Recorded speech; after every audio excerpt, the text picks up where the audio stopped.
really necessary for me to point out the blindingly obvious, that an armed revolution equals certain death?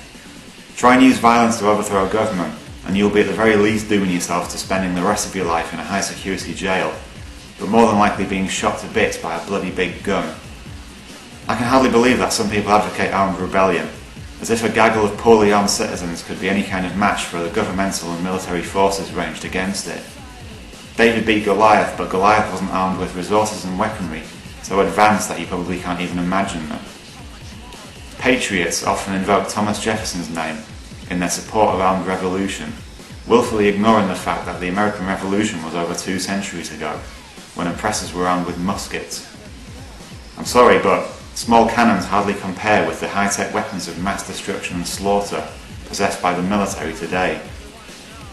The military will not take part in a coup against the government, because the army is so compartmentalised that those in positions of authority would never bite the governmental hand that feeds.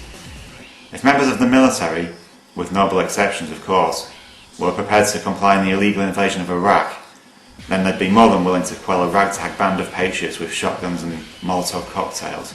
The majority of the civilian population won't take part in an armed revolution either, because the tyranny we oppose is subtle and incremental, and most people are happily complicit in their slavery, as long as they can watch Pop Idol, drink beer, and eat cheap junk food.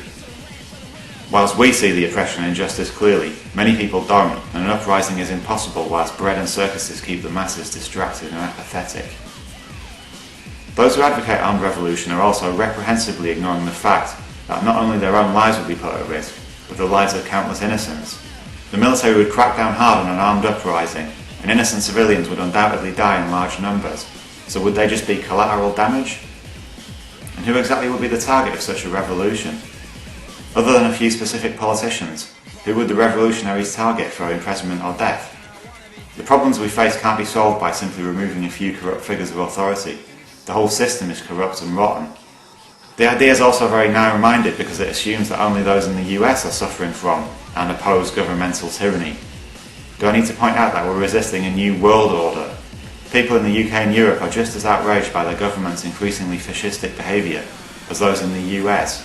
But armed revolution is an impossibility over here because firearms are illegal.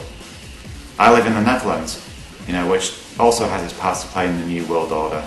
But what are the Dutch supposed to overthrow their government with? Pieces of sharpened Edam cheese. This kind of narrow nationalistic thinking is just limiting. We all oppose injustice and tyranny. We're all in this together. So you macho men out there can polish your guns.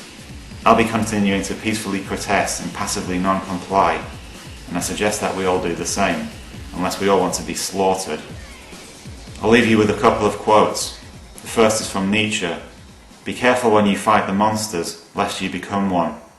And the second is from Einstein: "No problem can be solved from the same level of consciousness that created it."